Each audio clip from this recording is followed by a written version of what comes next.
What is up, guys? The LA Gamer here, and today I am bringing you guys episode 34 of my Madden 16 Fantasy Draft Connected franchise mode, featuring the Seattle Seahawks. In today's episode, we are going up against the Chicago Bears, led by a pretty nice group of guys. Right now, they are 3-0 in the season, and we are 2-1. Since, as you guys remember, a couple years ago, I came down to the decision to start simming a couple of weeks in between games. So last episode, you saw me play the season opener, which we came out with a victory.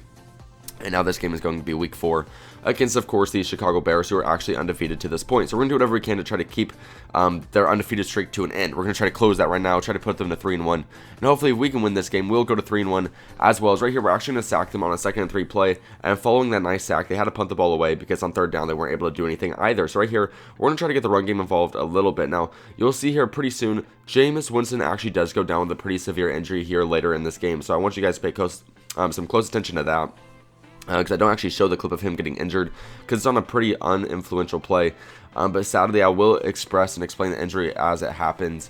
And once we see Ryan Mallett come in the game, I'll express and explain what happened to Jameis Winston. But either way, right here, while we have Jameis still in the game, we're of course going to do whatever we can to put some points on the board. So we're scrambling out right. We see Odell run to the right side, so we're going to hit it down there, get the run after catch animation going. And he's going to just bounce his way into the end zone to give us a 7-0 lead right here in the first quarter, which is definitely a great news, considering that we were the team that started off the game with the kickoff. Being able to get some points on the board before the opposing team is always great news. So right here, you see they're going to throw the ball downfield. Beautiful catch by the receiver, and then he doesn't even get taken down by the tackle, so I don't even know what just happened there. Then he's going to move down to the opposing team, or to my team's 38-yard line. So he's going to continue to try to move downfield here. He's going to throw a nice little bomb over the middle, right in between the cornerback and safety. If I cut the ball a little bit better as a safety, I probably could have gotten a hand on it, or possibly even intercepted that ball, but I was not able to do so. Luckily, on 3rd and 13 here, we were able to sack them for 13 yards, and so they have to settle here for the field goal, but 3 points on the board, I'm not that concerned. Hopefully we can come back here and score on our next drive to put it up at a 2-possession game. So right here you see, we're going to run our money play. We see Odell. We're going to throw it right behind the safety. That was a really risky pass. Sadly, that wide receiver was not able to hold his block, so we do get tackled here on the opposing side's 48-yard line. So we're going to continue to try to move downfield here. 3rd and 11, though, we're going to do whatever we can to try to get that first down, and sadly we get hit in the backfield and weren't really able to get anything going there, so we had to punt the ball away. Luckily, they had to do the same as we kind of shut them down on their offensive end of the ball. So right here on the offensive side, once again, trying to do whatever we can to put some points on the board. For this first play, we're going to throw it over the middle to Kevin White, who's going to get a nice little spin move down on the inside to move it down to the 32-yard line. Once again, moving downfield, we're going to see what we can do. Now, I believe at this point in the game, Jameis Winston may have already been injured. I'm not quite sure, though. Yes, he was. As you can see, A.J. McCarron is in the game. So right here, we do kind of keep the ball a little bit simple. We like to run these short little routes because when you don't have your starting quarterback in the game, it's not very smart to try to throw it way downfield because usually they can't make those throws because their accuracy usually isn't high enough. But what I wanted to say is Jameis Winston did actually end up breaking his collarbone in this game. From my limited knowledge of Madden and just knowing how injuries typically work, I would assume a broken collarbone would probably keep him out about 8 weeks. So that would be about half of the season, sadly, and because of that, that might end up affecting our chances to kind of win our division or win a high spot. I don't really know how that's all going to work out because we haven't had to see how our team does without Jameis Winston yet, at least in the regular season.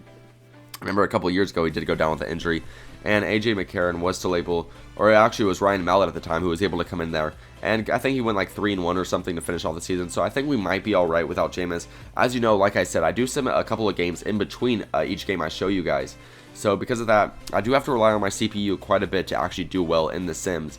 And with Jameis Winston out of the game, it's a little bit scary just hoping that my team will be able to contribute offensively the same way they can without Jameis Winston. But hopefully, with a great receiving core, with a great running back in Jamal Charles and Todd Gurley, we should be fine. Just kind of fill up the load in terms of the offensive end of the ball. Right here, though, they do make a beautiful throw, make a beautiful catch there in the end zone to actually put some points on the board. But right here, they're going to go for the 2-point conversion, and we're going to do something hilarious. We're going to hit him in the back, get the fumble, we're going to pick it up with a defensive tackle, and he is off to the races. The guy who's trying to catch up to him is not nearly as fast as him, and it looks like we are long gone on this run. A guy does actually get close to catching up to us. This guy right here, I thought for sure he was going to catch up to us, but he ran out of energy right at the last second. So we're going to take it all the way back to get a 2-point conversion to actually work in our side. So we actually end up going up by 7 points right there because of their failed 2-point conversion. And then right here, we're going to get a beautiful juke inside with Darius Green to move it down about 15 yards. So of course, we're going to try to get a touchdown or field goal here, something on the board to try to make this a 2-possession game. Right here, we're going to throw it down to Odell, right behind the safety once again. Just going to get it to the opposing side's 40-yard line, so we're going to continue to move downfield here. This time, just the same play over and over again. Like I said, I like to run those quick little routes. when we don't have one of our best quarterbacks in here like Jameis Winston. Since he's not there, we're going to try to run these short little routes. Once again, a quick little crossing route. We see circle there over the middle. That'll be Kevin White. He's going to move it down within 10 yards of the end zone. So we're going to continue to move down here. We see Odell, and Odell, whenever we're in red zone, we always have to look for Odell Beckham because he is always trying to get open in that touchdown. And once again, he's going to be able to do that to get his third receiving touchdown in the game, to put us up by 13 points. So Odell is definitely being a big contributing factor in this game. And once again, we're going to throw a bomb downfield to, I believe, that was Emmanuel Sanders to come down with a beautiful catch over the safety. And then right here, we're going to throw it over to Jamal Charles, who's going to just kind of tuck it into the end zone for his first rushing touchdown of the game, and one of his first rushing touchdowns of the year, if I remember correctly.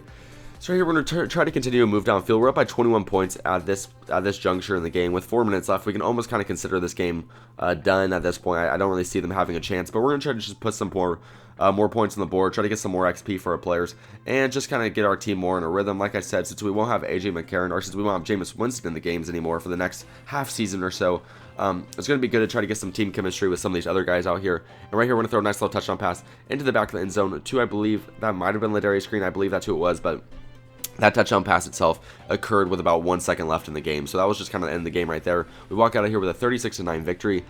And if you guys enjoyed, please click the like button below. Make sure to comment your opinion of this series and what I can do to make it more interesting in the comment section below.